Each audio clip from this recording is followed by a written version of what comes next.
बुलढाणा लोकसभा मतदारसंघातील अपक्ष उमेदवार रविकांत तुपकर हे शेतकरी आंदोलन करून शेतकऱ्यांची दिशाभूल करतात आणि आंदोलनाच्या माध्यमातून ते जनतेची सहानुभूती मिळवण्याचा प्रयत्न करतात, अशी घणाघाती टीका मंत्री उदय सामंत यांनी केली आहे.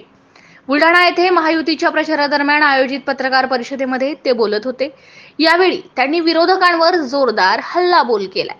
रविकांत तुपकर हे सर्वसामान्यांची दिशाभूल करून शेतकरी आंदोलनाच्या माध्यमातून पोट भरण्याचं काम करत असल्याचा थेट आरोप त्यांनी केलाय.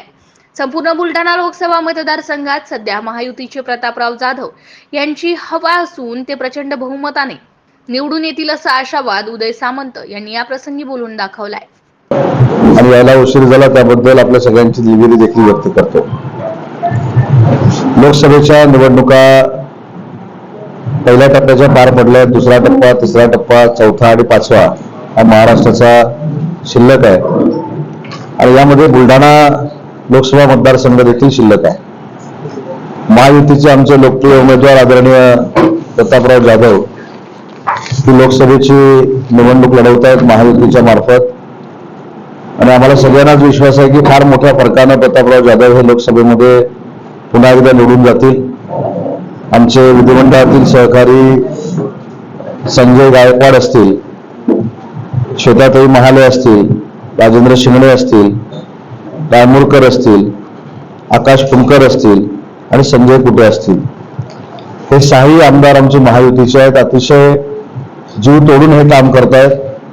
माननीय पंतप्रधान नरेंद्र मोदी साहेबांना पुन्हा एकदा पंतप्रधान करण्यासाठी सगळेच महायुतीतले आमदार, त्याच्यानंतर पदाधिकारी हे अतिशय मेहनतीनं प्रत्येक उमेदवार निवडून येईल यासाठी मेहनत घेत आहेत. राज्याचे मुख्यमंत्री एकनाथजी शिंदे, उपमुख्यमंत्री देवेंद्रजी, अजितदादा यांच्या नेतृत्वाखाली जी काही विकासाची कामं झालेली आहेत, जे काही प्रश्न आम्ही सोडवलेले आहेत ते देखील या आमदार महोदयांच्या नेतृत्वाखाली घराघरामध्ये पोहोचवण्याचा आम्ही प्रयत्न करतोय आणि त्याच्यातनं 4 तारखेला यश या मतदारसंघातनं महायुतीला नक्की आहे.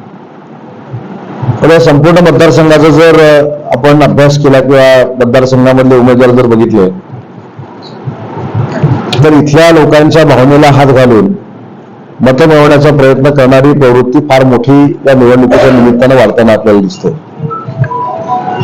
उदाहरणार्थ शेतकऱ्यांचे प्रश्न मंत्रालयामध्ये सुटतात, कॅबिनेटमध्ये सुटतात आणि ते कधी सुटणार आहेत याची माहिती घेऊन या बुलढाणाच्या परिसरामध्ये आंदोलनं करायची आणि तो दुसऱ्या दिवशी निकाल जाहीर झाल्यानंतर तो माझ्या माध्यमातूनच झालेला आहे अशा पद्धतीचा एक भावनिक प्रचार या संपूर्ण परिसरामध्ये करायचा, अशी देखील काही संघटनांचे प्रतिनिधी लोकसभा लढवत आहेत.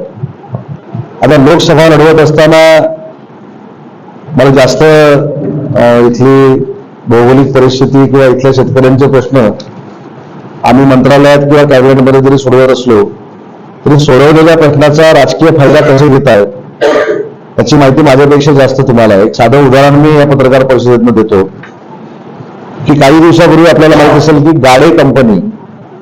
गाडे कंपनीचा एक फार मोठा गैरव्यवहार हा लोकांसमोर आला होता, शेतकऱ्यांचा. तो गैरव्यवहार समोर आल्यानंतर त्याच्या संदर्भात आंदोलनं कोणी केली हे देखील माझ्यापेक्षा आपल्या सगळ्यांना माहिती आहे, इथल्या जनतेला माहिती आहे. आणि गाडे कंपनीने शेतकऱ्यांना पैसे द्यायचे ठकवल्यानंतर जी लोक पोलिसांमध्ये गेली आणि त्याच्यानंतर केस दाखल झाली, त्या कोर्टातल्या केसचं सुरुवातीला वकीलपत्र देखील कोणी घेतलं होतं हे देखील आपल्याला माहिती आहे. त्याच्यामुळे शेतकऱ्यांच्या आंदोलनाचा गैरवापर करून स्वतःचं पोट भरायचं ही प्रवृत्ती फार मोठ्या पद्धतीनं या संपूर्ण परिसरामध्ये काही नेत्यांमधनं वाढत असताना त्यातलाच एक नेता आज प्रतापराव जाधवांच्या समोर लोकसभेच्या निवडणुकीला उभा आहे.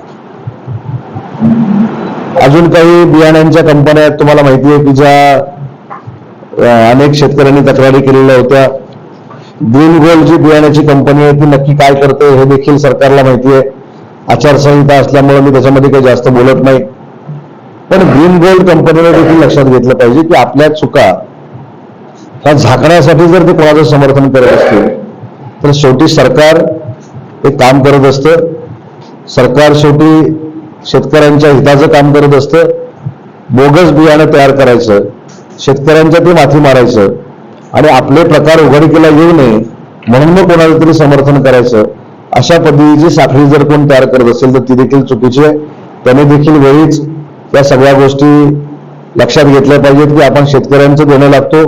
बळीराजाच्या संपूर्ण भरभराटीसाठी सरकार काम करत असताना त्यांच्याच माथी बियाणे बोगस मारायचे हे देखील काही योग्य नाही, अशी देखील चर्चा आहे. मी आता परवा देखील बुलढाण्यामध्ये आलो होतो, आता देखील मला काही व्यावसायिक भेटले की दादागिरी करून पैसे मागण्याचा प्रकार देखील या परिसरामध्ये व्हायला लागलेला खरोखरच निषेध करण्यासारखा प्रकार आहे.